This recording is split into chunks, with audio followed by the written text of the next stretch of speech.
up? Welcome back to another episode of Baltimore Blitz, baby, where we do the blitzing, man. We got a lot of sports to cover over here in this DMV, this Baltimore area.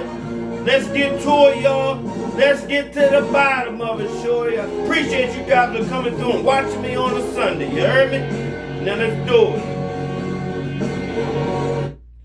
Hello, everybody. I hope your Sunday is going excellent. I hope you're enjoying your day and enjoyed your weekend.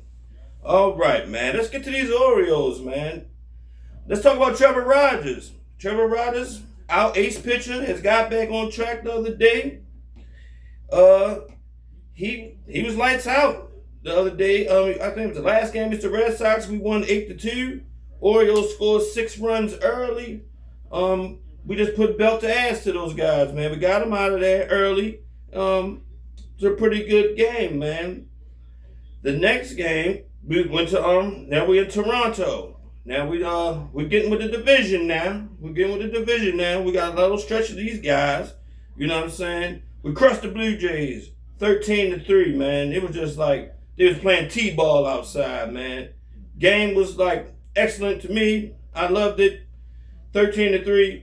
What more can you ask for? You understand? Okay. Yesterday, Orioles lost 6-4 against the Blue Jays. We got to get back on track, guys. We got to get back on track. We lost the game, but we are catching our stride. I like what's going on with the guys. The boys, it seem like they not having it. They're getting back to the playing good baseball. You know what I'm saying? It's a good time to get started, man. It's a good time to go on the run, man. I'm getting to that wild card or hopefully win a division. You understand me? I'm really looking good. I love the Orioles. They looking real good to me. I really like those guys. You know what I mean? I like the squad we got now. Now I'm not quite sold on Craig Albanese, our manager. Seems kind of you know what I'm saying? But that's a whole nother story we'll talk about on another day. Let's move on to the NBA Finals. Okay. The Knicks take game 1. Let's start there. The Knicks took game 1. Yes, they did. Originally I had the Spurs in 5. That's over with. You know what I'm saying? The first game was sloppy. It was just basically them guys filling out each other. You know what I'm saying? Seeing who's who, what's going on, this, that, and the third. Game 2, Wemby started off slow. It seemed like Cat was time enough for him. Cat has more of a body. I mean, call Anthony Towns of the Knicks. They call him Cat. He was kind of like job bullying him, it seemed like to me. You know what I mean, down there. He's a tall guy, but Wemby is skinny. You know what I'm saying? Like he's 6'7", and he's 7'6".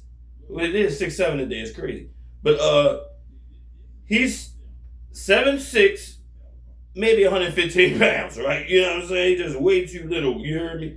And he was kind of job getting bullied. He did come on in the second half. He had 7 points in the first half. Had 22 in the second half. So he did wake up. Now I think it's gonna go 7 now because I did have him going in 5, but the Knicks is not playing. The Knicks are not playing. The Knicks, Brunson and them boys are on a mission. The Knicks have not won a championship, since 1953. I think the last time, what was that? They were in the finals. What was it, 27 years ago they was in the finals? I think against the Spurs. Yep, 27 years ago they were in the finals against the Spurs, against the Admiral. I believe it was Tim Duncan. And they got smoked. You know what I'm saying? Only thing I'm worried about, if the Knicks do win, now, first of all, let's start here. If the Knicks win game 3, it's over. The Knicks they better call in the National Guard, man, and have them on standby in New York. Because it's going to get nuts. You understand me? Pause. But, the Knicks, they coming to play, man. I thought the Spurs was going to smoke them. I ain't going to lie. I thought the Spurs was going to smoke them. The Spurs better win game 3 or it's going to be problems. There's going to be problems. You know what I'm saying? Even if the Spurs do lose this series, you got to deal with Wemby for a long time. The boy is only 22 years old, and he's got that killer instinct like a Mike and the Kobe, man. He's a gamer. He's ready to ball. You know what I'm saying? And he's so young, man. We got to deal with this guy, the alien, for a very long time, man. You understand? And hopefully he comes to the Lakers because I'm a Laker fan. You know what I'm saying? By the way, I'm wearing my Bullets jersey today.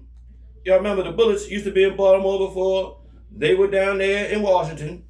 And how about bring Baltimore team? But that probably ain't gonna happen. But unless we get a new arena or something crazy. It's crazy because Baltimore is a basketball town, and why we don't have a team? We produce a lot of NBA talent, just basketball talent. Period. You understand me? If you look in the history books, But yeah. So the Spurs are in trouble right now. Now I tell you one thing: if the Knicks win the finals, man, everybody better be on high alert in New York, man. They better call the National Guard, man. They better call in the aliens. You know what I'm saying? Because them people is going to go bananas. Fuck. They are going wild, bro. If the Knicks win a championship, oh my gosh. I'm taking that ride. I might got to go to New York. I might got to feel that tension. Pause. You know what I'm saying? I might got to be there, man. It's going to be outstanding, man. It's going to be on fire in New York. Being though I'm in Baltimore, I'm not too far from New York. That would be an excellent trip to go and be there if that happens. You understand me? But we'll find out next week. We will get to the bottom of it. Shout out to the Knicks, though. You know what I mean? I'm on here. I'm going with the Spurs, but I ain't going to hate on the Knicks. I think them boys ain't playing, man. They ain't playing. And their fans ain't playing either. You understand me? So we'll see what happens Monday. They play again Monday, and it's a must win for the Spurs. Let's get to this Ravens talk, baby. Let's get to this Ravens talk. What do you guys think about Bateman? Is Bateman expendable? You know what I'm saying? Is Bateman even want to be a Raven? That's what I want to know. It seems like Bateman is like, I don't think he gets along with Lamar Jackson. I think I don't know if Lamar likes him. They just don't gel or what's going on. It's just like, I don't think he fits with Lamar. You know what I'm saying? I mean, Bateman, I ain't taking nothing from Bateman. Bateman is an excellent wide receiver. But do you think he should be traded? You think we should get rid of him? You know what I'm saying? Before the season? Get some money? Get something for him? What do y'all think, man? I was thinking about us bringing in another veteran wide receiver, but I'm not too quite sure about that. Unless we bring in like a Tyreek Hill that's not ready at the beginning of the season, he could come on later in the season. I'd be cool with that. But I want these young guys, Elijah Surratt and Jacoby Lane, to shine, man. That's what I want to see. You understand? So I'm like, I wouldn't want to bring in a veteran like Stephon Diggs or somebody, one of those other guys, to take snaps from those young guys at the beginning of the season. Now, if we bring in Tyreek Hill and then he's got to rehab and get back to himself, come in the second half of the season, I'm completely comfortable with that. But it's going to cost. Well, it's not going to cost really, but I don't want him to take too many snaps from the young boys, right? Hello. All right. What do y'all think about that? Do y'all think we should bring in a veteran? Do you think we cool as we are? What do you think about Bateman? Is Bateman fitting on this roster? Is he gelling? If he don't gel with Lamar, what's the point? You understand? Why are you here? Really, why? You understand? Why are you here? You know what I'm saying? But we'll see as the weeks go on, and kind of see how that plays out. Let's move on to Matty BK, man. That's an integral piece that we need on that line. You understand? We definitely need Beaks. You know what I'm saying? But I was heard, and what I've been hearing is he's participating in the workouts, the OTAs or whatever, and he's participating because he has to if he wanted to get a settlement from the NFL for being injured, and so he can go on about his life if he wants to retire. I hope he's not doing that. I hope he's seriously trying to play, but sometimes you can play games and just had to show up for that, knowing you can't play so you can get an injury settlement and you can live the rest of your life.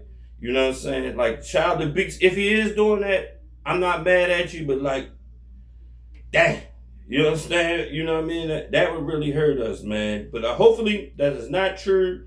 He's going to come back, be on this defensive line, because that would be crazy. Him and Calais Campbell, oh my gosh. Don't forget about Big Josh Jenkins. We got we got the outside. We got Trey Hendrickson, which and then now that leads me into this. Okay, Mike Green. Mike Green, he came on. What was that?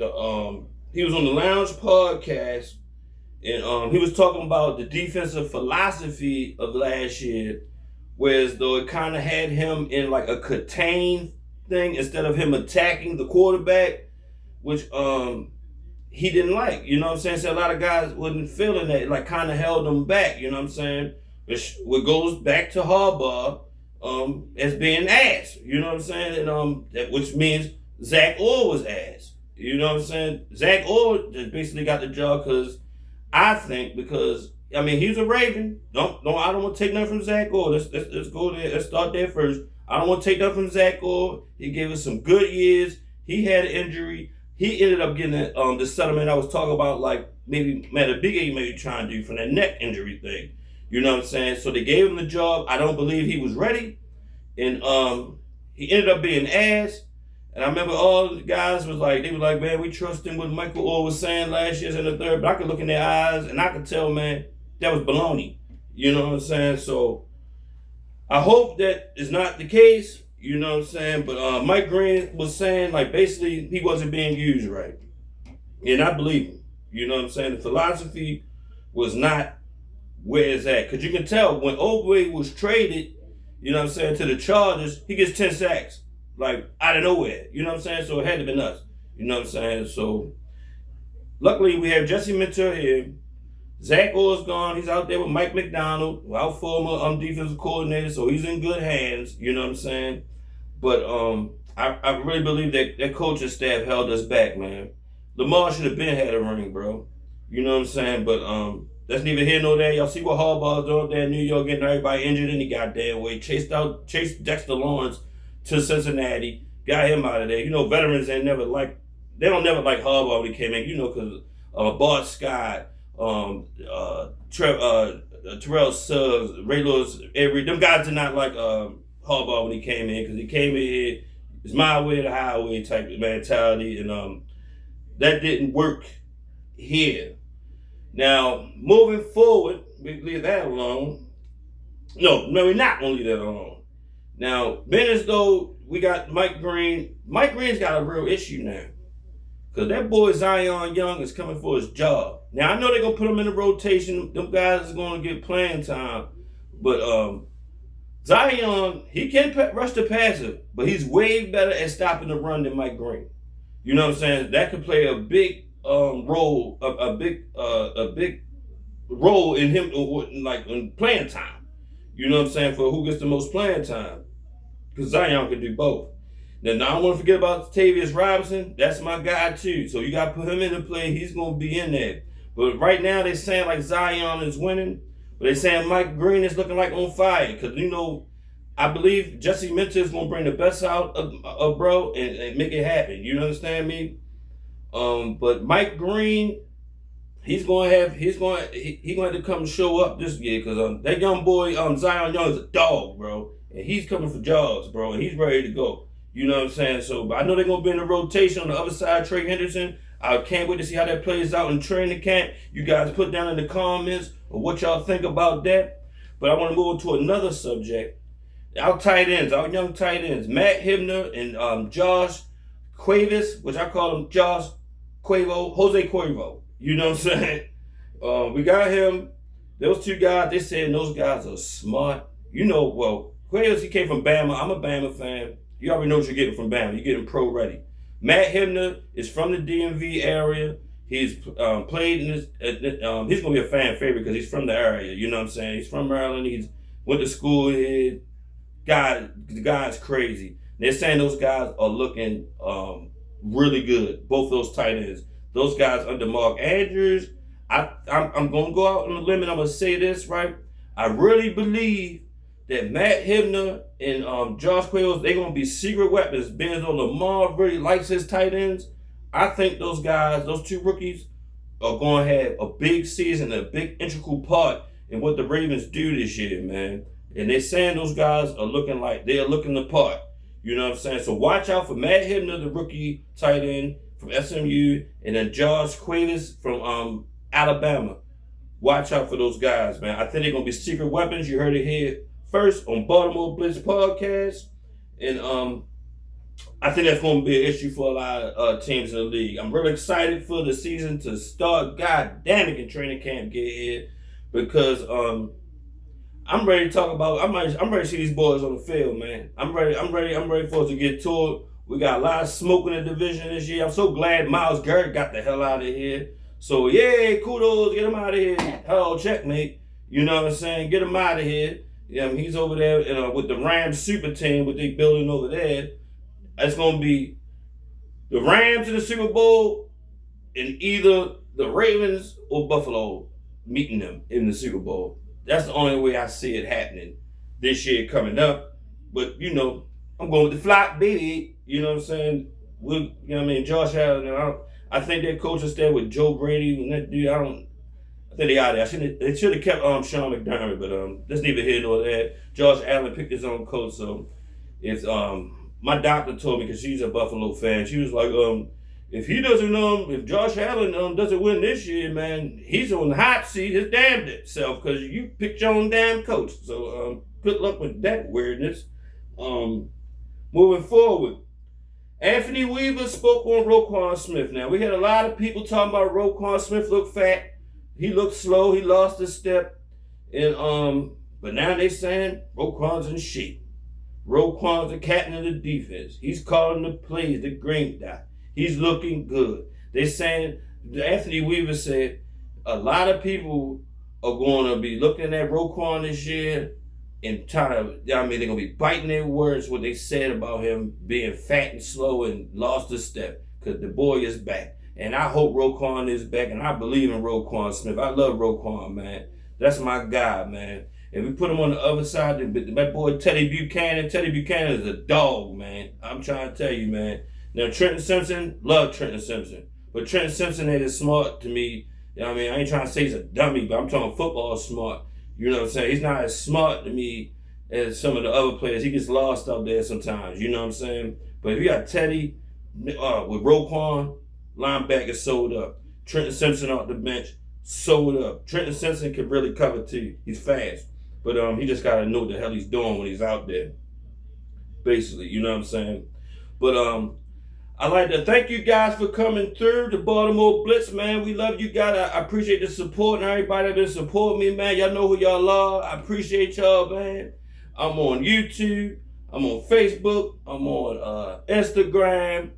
I'm everywhere. You can find me, you know what I'm saying? And I really appreciate you guys coming through on a Sunday and checking your boy out. How y'all Sunday dinner coming out, man? I think I'm gonna do a red snapper on the grill, a little something like, a little Caribbean Sunday. And I hope y'all having a great meals today. I'll be back next week. I'm gonna be focusing on people in the DMV. I have a guest coming in on. She's gonna be displaying her clothing line, Optimistic Outlook, and see what you guys, so she can see what show you guys what's going on with her clothing lines. I'm trying to support people in the DMV. You know what I'm saying? It's sports and life. You know what I'm saying? So let's get to it, man. So I'll be supporting her, let y'all see her, and see what she has to offer. And I appreciate you guys for coming through the Baltimore Blitz. Man, I love you guys. This is Baltimore Blitz, where we do the blitzing, baby. And I'll see y'all soon, man. Peace. I love you. Have a great week. I'm out.